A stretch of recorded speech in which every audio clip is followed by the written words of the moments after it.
एक लंबे समय पहले रामपुर नामक एक गांव में विश्वनाथ और मुकेश नामक दो आदमी अगल बगल के घरों में रहते थे। विश्वनाथ उनका सरकारी नौकरी छोड़कर घर पे ही रहते थे और मुकेश एक बीमा एजेंट की नौकरी करते थे। मुकेश के नित्या और राजेश नामक दो बच्चे थे। उनको बच्चों से बहुत प्यार होने के कारण वो उनके लिए सब कुछ लाके देता था। मुकेश को पौधों से भी बहुत प्यार था, इसीलिए वो उसके घर के सामने के बागीचे में अलग प्रकार के पौधे उगाता था। विश्वनाथ अकेले रहता था और इसी कारण उसे पता नहीं चलता था कि वो क्या करे और यूं ही दुखी रहता था। मैं ऐसे खाली ही पड़ा रहूंगा तो ऐसे ही सोच में पड़ के दुखी हो जाऊंगा, इसीलिए मुझे अपने आप को व्यस्त रखने के लिए कुछ काम करना होगा। ऐसे वो काम की सोच में पड़ जाता है। हाँ, अगर मैं अपने घर के सामने एक बागीचा बनाऊंगा तो उनमें अलग प्रकार के पौधे लगाकर उन्हें बेच सकूंगा और इतना ही नहीं, मेरा सारा वक्त पौधों को संभालने में ही जाएगा।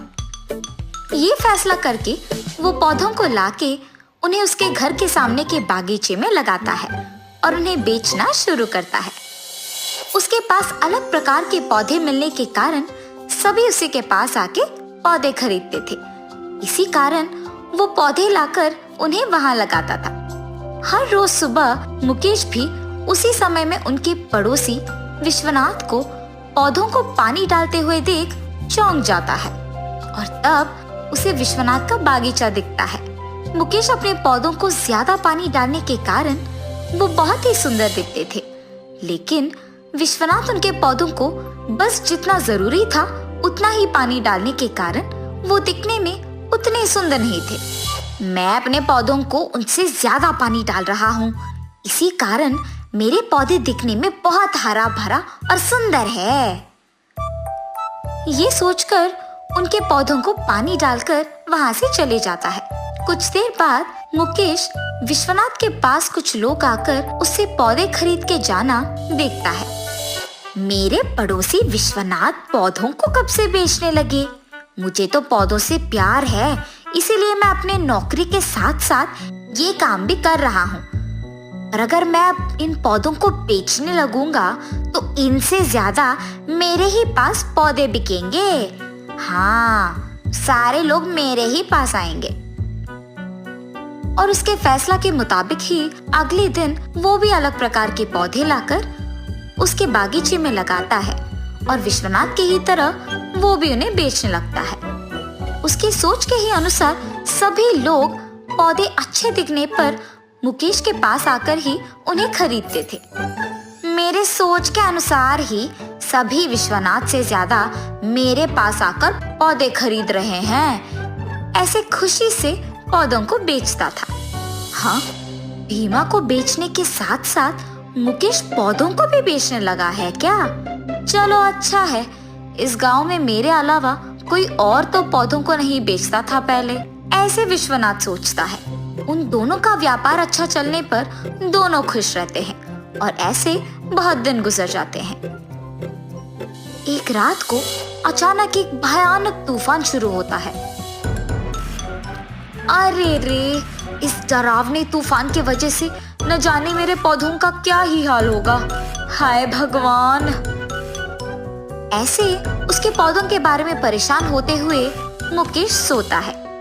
सुबह उठते ही वो सबसे पहले उसके पौधों को देखने जाता है।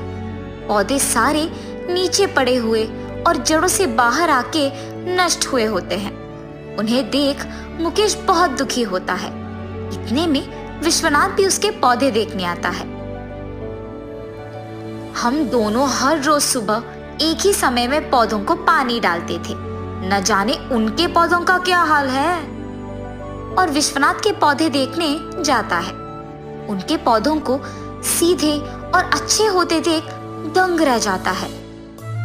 उनसे तो ज्यादा पानी मैं अपने पौधों को डालता हूँ, उनसे ज्यादा मेरे ही पौधे दिखने में अच्छे हैं, लेकिन मेरे ही पौधे नष्ट हो गए हैं और इनके पौधे तो सही सलामत हैं। ये कैसे मुमकिन हो सकता है? इस सोच में पड़ जाता है और निराश हो जाता है। शुक्र है कि मेरे पौधों को इस तूफान से कोई नुकसान नहीं पहुंचा। इन पौधों को सही मात्रा का पानी डालने के कारण ही ये इतने दृढ़ता से तूफान को सह पाए हैं। न जाने मुकेश के पौधों का क्या हाल है। तब वो देखता है कि मुकेश के सारे पौधे नष्ट हो गए और मुकेश को निराश होकर ऐसे बैठे हुए देखता है। बेचारा, शायद इसीलिए निराश बैठा होगा कि उसके पौधे सारे नष्ट हो गए। ये सोचकर अंदर चले जाता है। उसके बाद से सभी सिर्फ विश्वनाथ के पास से पौधे खरीद के जाते थे। बहुत दिन हो जाने के बाद भी मुकेश न जाने क्यों नए पौधे लाके नहीं बेच रहा। और ऐसे वो मुकेश के पास जाता है। मुकेश को ऐसे दुखी ही बैठे हुए देख विश्वनाथ पूछता है, मुकेश, क्या पौधे नष्ट हो जाने के कारण तुम ऐसे दुखी बैठे हो? हाँ विश्वनाथ जी, मेरे पौधे तो जड़ों के साथ बाहर निकलकर गिर गए, लेकिन आपके पौधे तो दृढ़ और मजबूत है, ऐसे कैसे हुआ होगा? मैं अपने पौधों को बस उनके लिए जितना काफी है उतना ही पानी डालता हूँ। इसी कारण वो बहुत मजबूत बने और उस भयानक तूफान के कारण भी नहीं गिरे। हम अगर हमारे पौधों को उनकी जरूरत से ज्यादा पानी डालेंगे तो वो दृढ़ता से नहीं रहेंगे। इसीलिए हमें पौधों को कोई भी मुसीबत का सामना करने के लिए तैयार करना होगा। इस बार आप मेरे तरीके का इस्तेमाल करके अपने पौधों को लगाइए। हम दोनों मिलकर उनका ख्याल रखेंगे। ठीक है विश्वनाथ जी, आपके कहे के अनुसार ही करूंगा। ये कह के वो वहां से चले जाते हैं। मुकेश तब नए पौधों को लाके उसके बागीचे को साफ करने निकलता है। अगर मैं बागीचे को अकेले साफ करूंगा तो बहुत समय लग जाएगा। और तब वो उसके बच्चों को बुलाता है। जी पापा, चलो आओ बेटा, इस बागीचे को साफ करने में मेरी मदद करो। पर पापा, हमें तो ये सब करना नहीं आता, आप हमें सिखाइए और हम आपका कहाँ मानेंगे।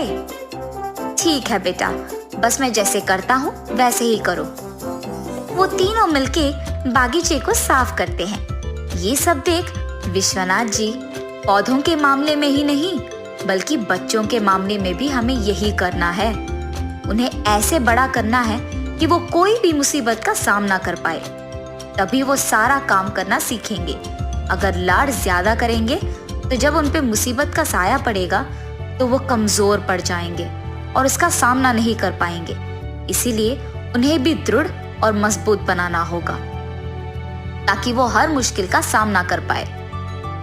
तब से मुकेश विश्वनाथ जी के सलाह के अनुसार बच्चों का और पौधों का अच्छा ख्याल रखते हुए उन्हें हर मुसीबत का सामना करने के लिए तैयार करते हैं और वो सभी खुशी से उनका जीवन बिताते हैं। तो इस कहानी का नैतिक क्या है? अगर हम इन पौधों को बच्चे समझेंगे तो इस कहानी से आपको ये समझ आएगा कि बच्चों को प्यार के साथ ही मुसीबत का सामना करने के लिए तैयार करना बहुत जरूरी है। अगर उन्हें कोई काम नहीं करने देंगे या सिखाएंगे नहीं तो वो भविष्य में अपने आप कुछ नहीं कर पाएंगे और मुश्किलों का सामना नहीं कर पाएंगे। इसीलिए उन्हें प्यार, अनुशासन और शिक्षण सब कुछ सही मात्रा में सिखाना जरूरी है।